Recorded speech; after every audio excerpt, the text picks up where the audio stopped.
Hey guys, it's Vince. Today in this video, we're continuing with volume number 4 of VFDs installed incorrectly. Now in this particular video, makes it more unique from the other videos we've seen, as the other videos dealt with CNC robotics. However, VFDs can be installed to support numerous types of motors, be it a robotic motor in order to support a spindle that's connected to an automated chassis, or even lathes and other type of industrial motors. In this video, we're covering general installation for a VFD that's not dealing with a CNC robotics application. Let's jump right in. Hello, I thought I'd shoot this video just to describe the problems I'm having with a VFD that I'm wiring in for a lathe. Alright, so the video just started and we already have a loose connection, which is obviously present. Now, it should be obvious to all of you, and I hope it is, that we should never have any loose connections with any piece of electronics you are working on, let alone a variable frequency drive, which is considered industrial electronics with an output of 3-phase power, which is potentially fatal. And I assure you, for those of you who disagree with that or think that you just get a casual shock from that, I'm going to put on the screen for everyone to read and identify with what is the potential safety hazards regarding your life in milliamps in terms of what can cease you to exist. And I think more of these type of videos need to be present, because regardless of CNC robotics use, any type of industrial component, once again, when I say component, I mean electronics, outputting this amount of power needs to be taken very, very serious. And I know that this content creator is posting this video because he needs help, but it should not negate him paying attention to looking at the accountability format of what he's actually putting out there. We have to execute common sense. So this is a Huanyang 4 kilowatt VFD, and I'm trying to wire it in with as few extra components as possible. So I've got incoming contactor, circuit breaker, a 24 volt DC power supply, and an MCB for that as well. And up here are the lathe apron micro switches for forward and reverse, and then just some terminal blocks at the top. Now I'm speaking as a vendor because I do occasionally have someone send me a video and ask me to analyze the video of what they are doing and what they're doing potentially wrong. Now, the thing you guys need to keep in mind as this content creator is casually explaining each component he has connected with his VFD and loop, the problem is, as a vendor, or any vendor for that matter, it does not mean that we understand exactly what you've done, meaning in what series is the loop connected, in what color coordination are the leads you're working with, what kind of cable you're working with. Details are everything. Showing a picture is only going to provide the required information if you do the footwork to provide the vendor, any vendor, the amount of detail required to get the solution you're looking for.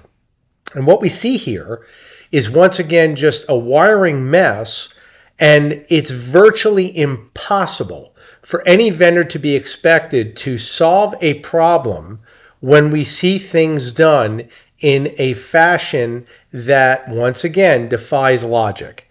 Okay? If you are having a problem, the best thing you can do is start wiring everything from the basics. It should never be a mess. You should go over and wire each individual component in your powered loop. And when I say powered loop, whatever component you're wiring in sequence, and therefore move to the next component.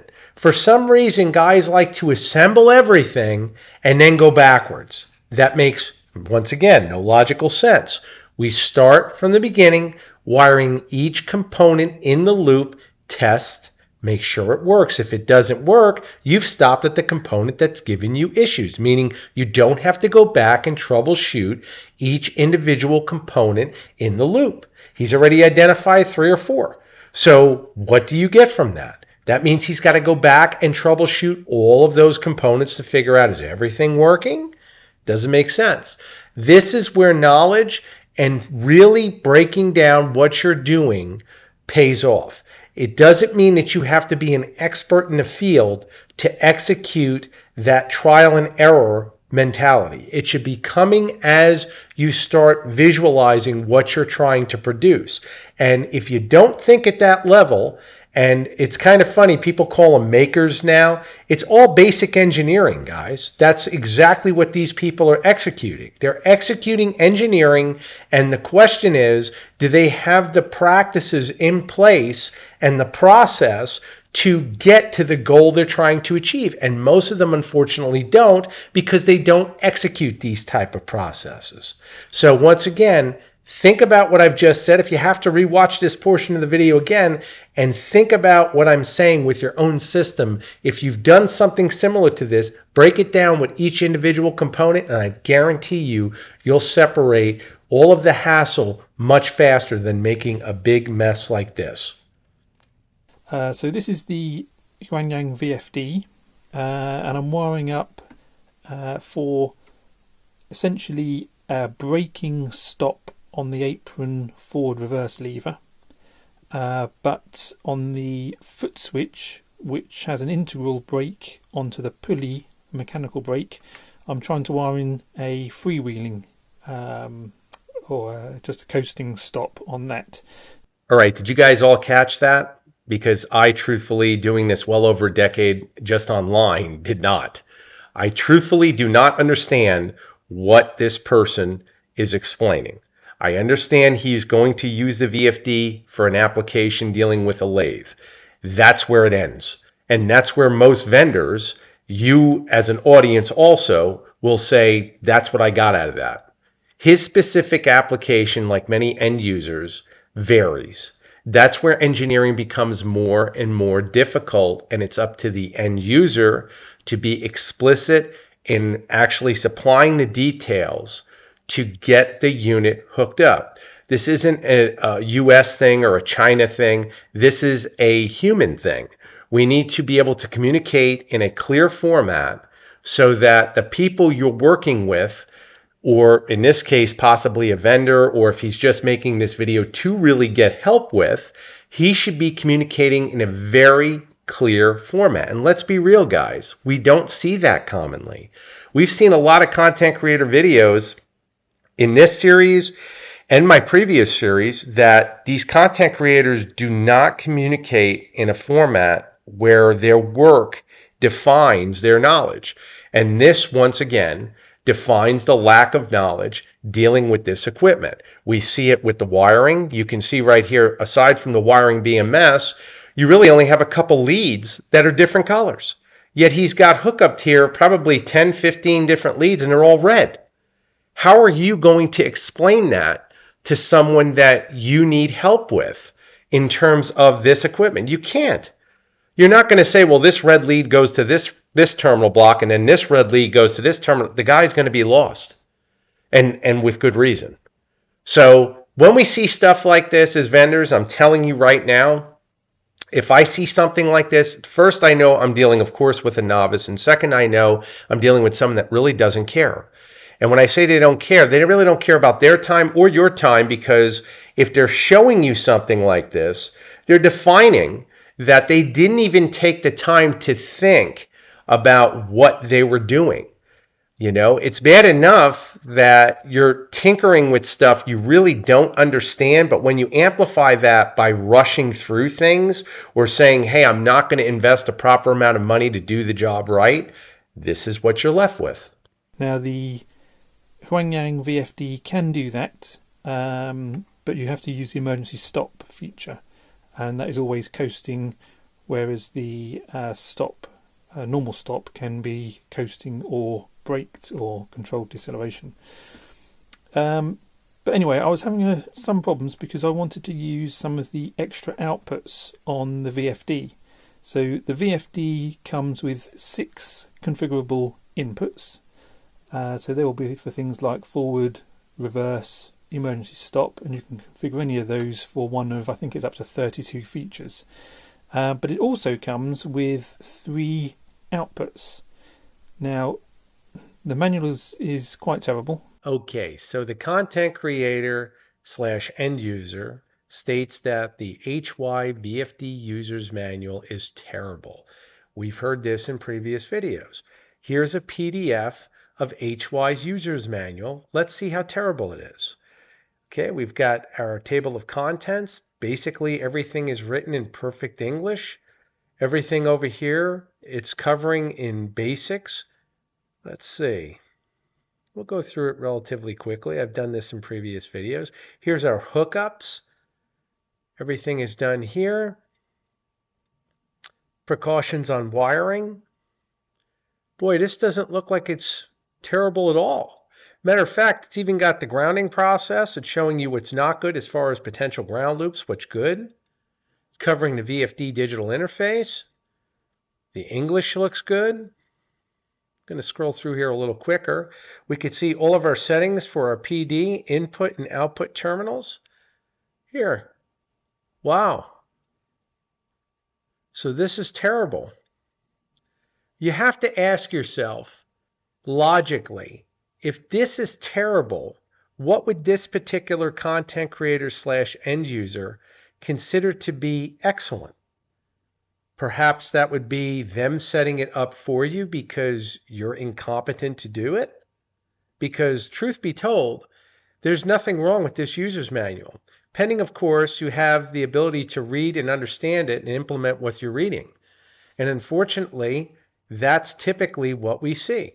Matter of fact, it's even got notes. The engineer is highly appreciated to fill in the form above carefully and detailed in order to be easily readjusted by end customers. I mean, this manual looks excellent. I mean, there's really nothing wrong with this other than an end user who purchased something who really just doesn't understand what he's reading. And once again, what's more disturbing is with many of these content creators is none of them will come out and just simply state, I don't know what I'm doing. I'm in over my head. They'll ask for help, but they blame the user's manual for not being efficient when it has nothing to do with that. It has to do with them being in far too much over their head. But one of those outputs is a relay, which is a single pole changeover relay. And actually that relay you can just see here. One cannot help but find comical the fact that the content creator is discussing internal components within the VFD that he feels he understands enough to discuss, yet he can't decipher the user's manual for the VFD enough not to consider it terrible, considering what I just showed you in the previous portion of this video. That should be a wake-up call in itself of just how dangerous some of these content creators are. I'd come up with a schematic where I wanted to use the relay and one of the open collector outputs. The relay worked fine.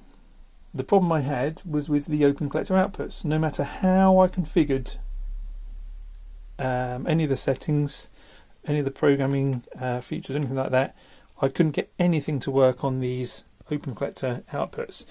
So then I decided to look a bit further at the schematic on the PCB. So I pulled the control panel off.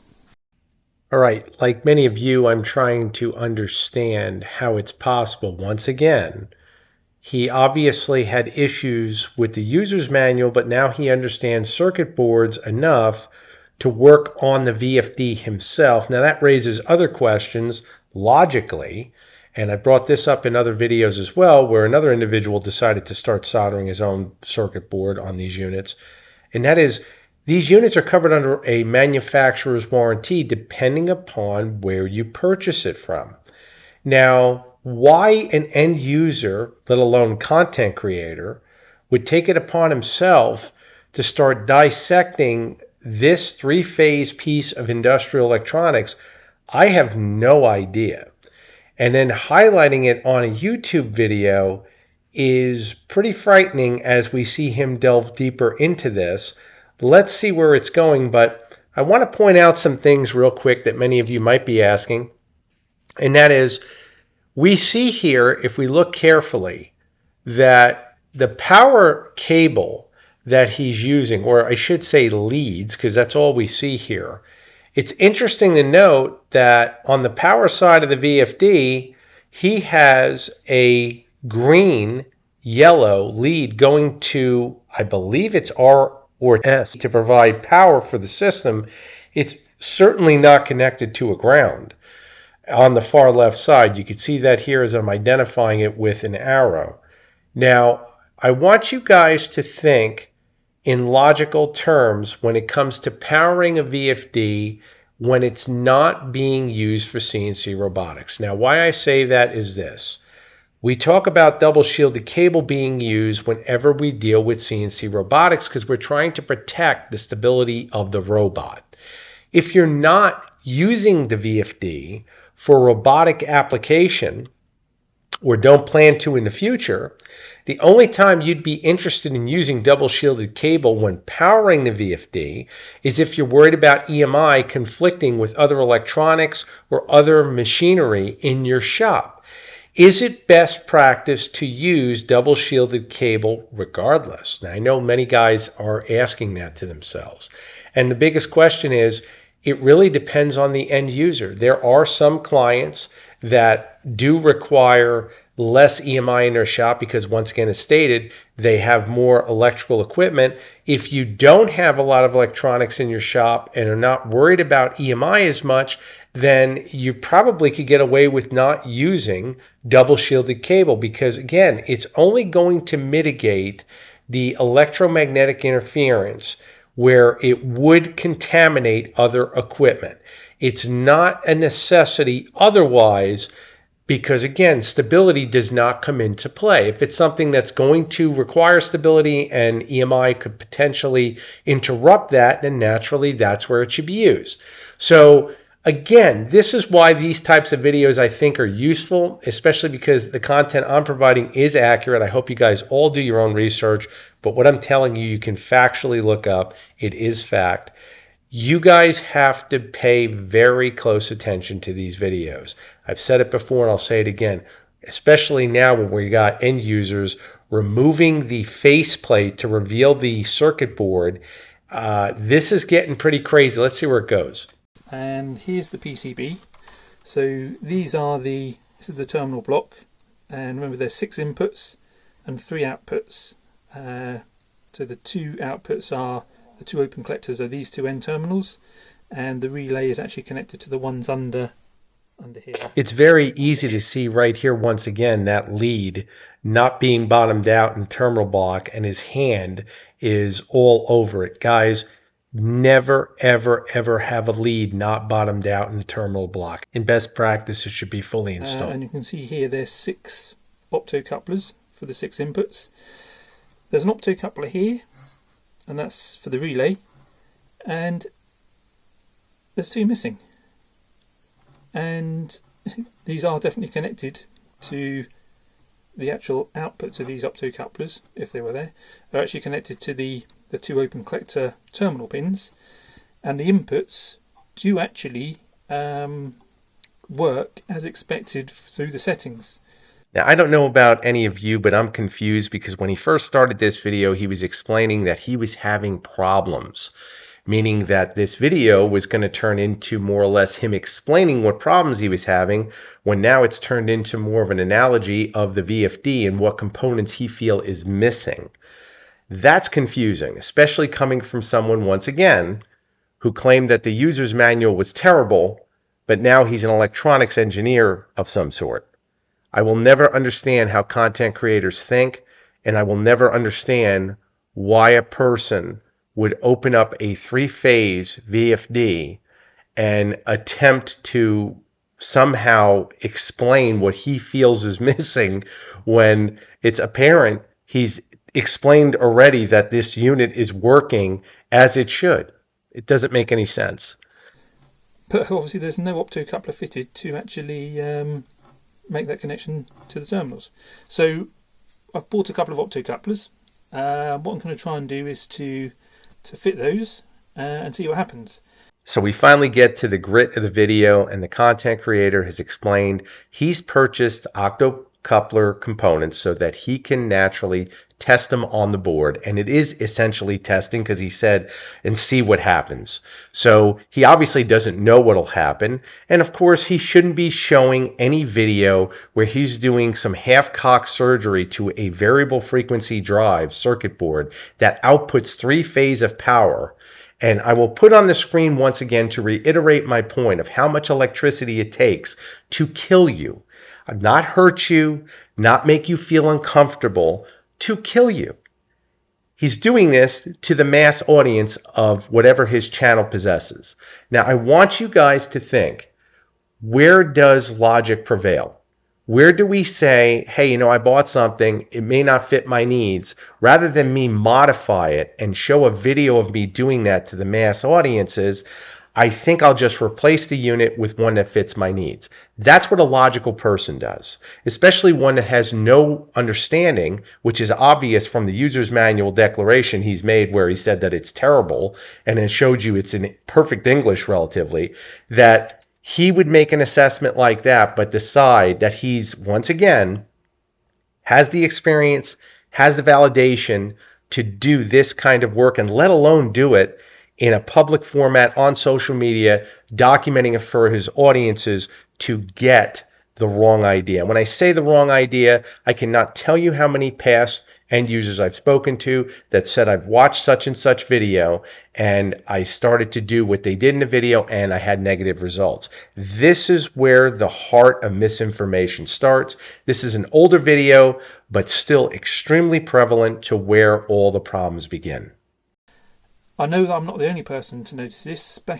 So bearing in mind now the date is 2020, I've seen posts dating back to 2014, I think. 4 years online on this video, and you have to wonder how many people were negatively affected by this type of video. And this happens all the time. Is it fair that a company is affected by an end user who is unqualified in every aspect to make a determination on what engineering needs to be redone on their components in order to get a desired result, when he openly stated that the feature set was working as it should? It's really interesting to think about. I've also seen videos of people, for other reasons, noisy fans and things, taking these apart. Frightening to think that this guy just said that people take these units apart because of a noisy fan. That's really terrifying. And really, it just goes to show that without videos and recordings of these types of people, it makes my job easier to prove that they exist. Okay, so we're back with the VFD. I've soldered the two opto-couplers. Oh no, sorry, I just realised it's not a live wiring around here. I'm sorry, I just realized there's a live wire over here, defining once again the level of ignorance that this man possesses. You see the power LED glowing bright green on the circuit board. The insulating faceplate of the VFD has been removed, and this guy literally has his finger a 1/4 inch, maybe a 1/2 inch away from a live circuit board on a VFD outputting 3-phase power. Now, this video is up on social media once again, and we have to wonder if this is the video content that this content creator has put out. Now, what has he put out before? And these are the questions that I know YouTube will follow up on. The channels that represent this type of behavior, I don't know how they're on YouTube. I really don't, because this, again, is not a guy putting up drywall incorrectly. It's not a guy who's a carpenter and, is building a deck and possibly makes a mistake. Those are terrible things to deal with in themselves. Seeing this, though, there's really no explanation for it. And as a vendor, I can tell you, these are real people and real videos. I cannot emphasize that enough. And yes, it certainly makes my job harder. Of course, the question is, why aren't they fitted by default? There might be a very good reason. Or it could just be that it's an option on some VFDs and not on others. That would honestly be a very good reason if they naturally do fit them on certain VFDs and not others. That would mean logically you would return a VFD or purchase the VFD from the beginning with the feature set you require rather than modifying it and hoping you don't kill yourself or anybody else in your family.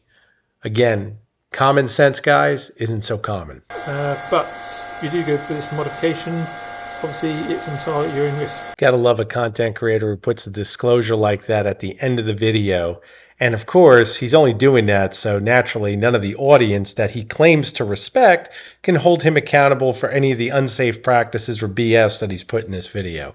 Guys, be very careful on what content creators you follow.